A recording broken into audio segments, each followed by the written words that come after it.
एक बात और स्पष्ट कर दूं, दिल्ली के लोग मुझे जानते हैं, प्रशासन के लोग, मैं चाहता तो इस भीड़ को वहां तक भी कर सकता था। ये बस मेरे एक स्टेटमेंट की देर थी, लेकिन मैंने सिर्फ दिल्ली के लोगों को इसलिए अपील की क्योंकि पूरे देश में जगह जगह पे इलेक्शन चल रहे हैं, कार्यकर्ता वहां भी तैयारी कर रहे हैं। लेकिन मैं उम्मीद के साथ जो है ना, पिछली बार समय देके गया था कि सरकार जाग जाएगी, और सरकार को जागना भी पड़ेगा, ये भी सोचने की बात। अभी मुझे आप लोगों से बात करनी, जो लोग यहाँ बैठे हुए हैं।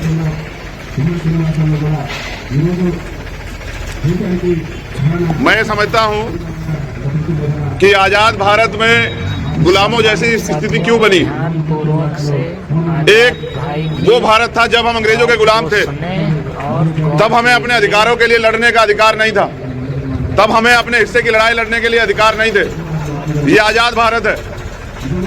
यहाँ षड्यंत्र से शिक्षा महंगी की गई है। यहाँ शिक्षा महंगी है, मौत आसान है, सस्ती मौत। महंगी शिक्षा, सस्ती मौत, और नौकरी के लिए जो करना पड़ रहा है वो मुझे बताने की जरूरत नहीं है।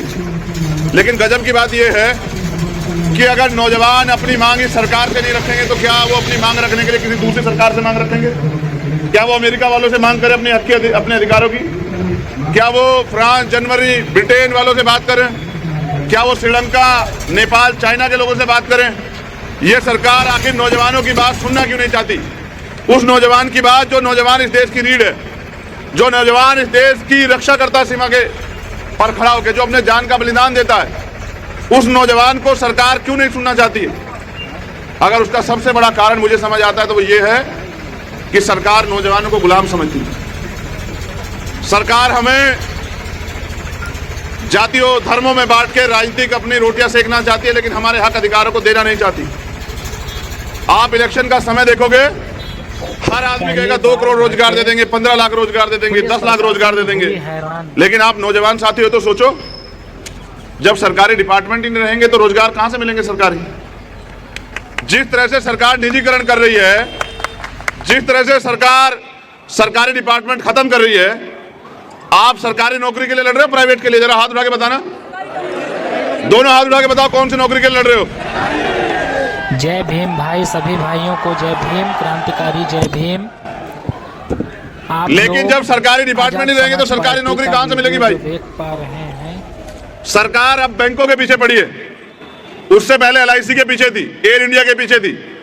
सरकार एयरपोर्ट बेच रही है और तमाम तरह की चीजें जो सरकार डिपार्टमेंट सरकार बेच रही है। आखिर सरकार को नौजवानों से इतनी नफरत क्यों है? आखिर सरकार नौजवानों की बात क्यों नहीं सुनना चाहती है? आखिर सरकार जानबूझ के नौजवानों को कमजोर क्यों बना देना चाहती है? मैं रात भी सुन रहा था और अब भी सुन रहा हूं, यहां जो बहनें बैठी है ना, किसका 3 महीने का बच्चा है, किसी का 13 महीने का बच्चा है, किसी के 3 साल का बच्चा है। अगर ये सरकार मजबूर, लाचार बहनों की, बेटियों की, युवाओं की आवाज नहीं सुनना चाहती तो ये सरकार है किसकी? जो युवाओं को नकार दे वो क्या युवाओं की सरकार हो सकती है? जो युवाओं को मरने पे, तड़पने पे, सड़कों पे पड़ने पे, भूखे प्यासे रहने पे मजबूर कर दे, क्या वो युवाओं की सरकार हो सकती है? जिस सरकार के इशारे पे पुलिस के लोग, RAF के लोग, जो और फोर्स के लोग हैं, वो बहनों के कपड़े फाड़े, उनको लाठियां मारे, उनको बेइज्जत करे, उनके हाथ तोड़ दे, वो सरकार बहनों की सरकार हो सकती है क्या? जो सरकार बहनों से उनके तरक्की के रास्ते छीन ले, जो सरकार नौजवानों से देश की सेवा करने का अधिकार छीन ले, वो सरकार नौजवानों की या बहनों की सरकार हो सकती है क्या? जब ये सरकार नौजवानों की, बहनों की, किसानों की, मजदूरों की किसी की सुनवाई नहीं करना चाहती तो ये चंद पूंजीपतियों की सरकार ये समझ सकती है कि ज्यादा दिन टिकने वाली है क्या? जिस दिन नौजवान अपने हक अधिकार के लिए खड़ा हो गया, उस दिन ये सरकार के लोग नाक रगड़ेंगे आपके सामने। मैंने पिछली बार भी आपसे कहा था, ये लोकतंत्र है। आंदोलन करने का, अपनी बात को कहने का, हक की लड़ाई लड़ने का अधिकार भारतीय संविधान हमें देता है। इसको हमसे कोई नहीं छीन सकता। लेकिन मैं ये भी बता दूं कि अगर सरकार हमारी मांग नहीं सुनेगी, सरकार हमें मजबूर करेगी, तो हमें आंदोलन को और ताकतवर बनाना पड़ेगा। हमें सरकार को बताना पड़ेगा कि जो नौजवान देश की रक्षा के लिए प्राणों का बलिदान दे सकता है, वो अपने हक अधिकार के लिए लड़ भी सकता है और वो अपने हक अधिकार के लिए इस निकम्मी, झूठी, युवा विरोधी, महिला विरोधी सरकार को सबक भी सिखा सकता है। गृह मंत्री जी बताएं, क्या चुनाव जरूरी है या नौजवानों की मांग जरूरी है? क्या चुनाव जरूरी है? यूपी में कह रहे हैं राशन बांट रहे हैं, यूपी के अलावा तो कहीं और जगह तुम्हारी सरकारें, वहां क्यों नहीं बांट रहे हो? यूपी में इलेक्शन है, चुनाव में वोट खरीदने हैं, गरीबों को, बेबसों को कमजोर बनाना है, उनके हक अधिकार, वोट जो है उनकी सबसे बड़ी ताकत, वो ठगनी है पैसे पे या उपहार देके या राशन पे। इसलिए आप वहां राशन बांट रहे हो। आपको 11 महीने से सड़क पे लड़ते हुए बहनें और भाई नहीं दिखाई दिए आपको? क्या गृह मंत्री जी आपको इन बेबस बहनों की चीखें, आवाजें नहीं जाती है? वो भी कहे, बहनें हमारे सामने कहें कि परिवार के लोग भी टूटने लगे। मैं ये कहना चाहता हूं कि टूटो मत, किसानों से सीख लो। 750 किसान बलिदान हुए, हजारों लोगों ने जेल काटी और 1 साल से ज्यादा समय वो लड़ते रहे। बारिश आई, ठंड आई, धूप आई, तमाम तरह की परेशानी आई, उनको अपराधी कहा गया, उनको नक्सली, खालिस्तानी, पता नहीं क्या क्या कहा गया। उनका दोष ये था कि वो अपने अधिकारों के लिए लड़ रहे थे। आपको भी अगर अधिकार चाहिए तो आपको लड़ना पड़ेगा, और अगर आप लड़ने के लिए तैयार हैं तो विश्वास कीजिए, ये लोकतंत्र है, यहां संविधान है, यहां लड़ाई तलवारों और बंदूकों से नहीं लड़ी जाती।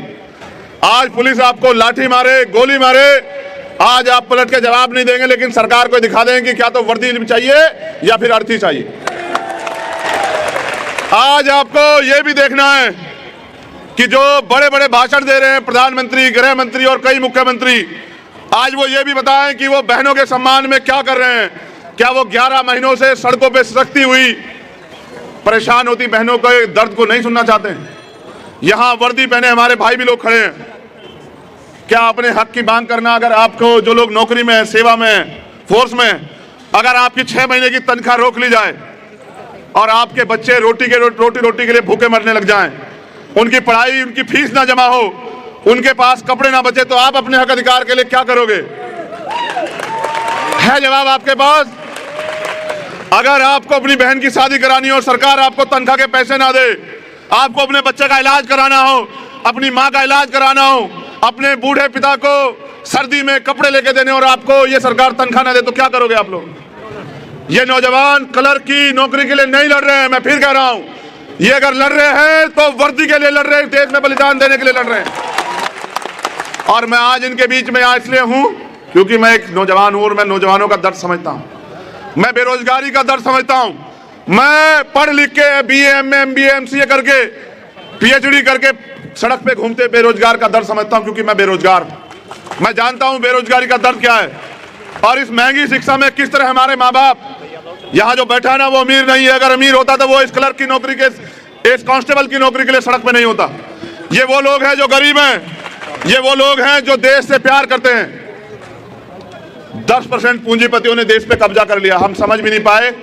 ये देश जो है हर व्यक्ति कर्ज में डूब गया है। ये है हिंदुत्ववादी सरकार का हल।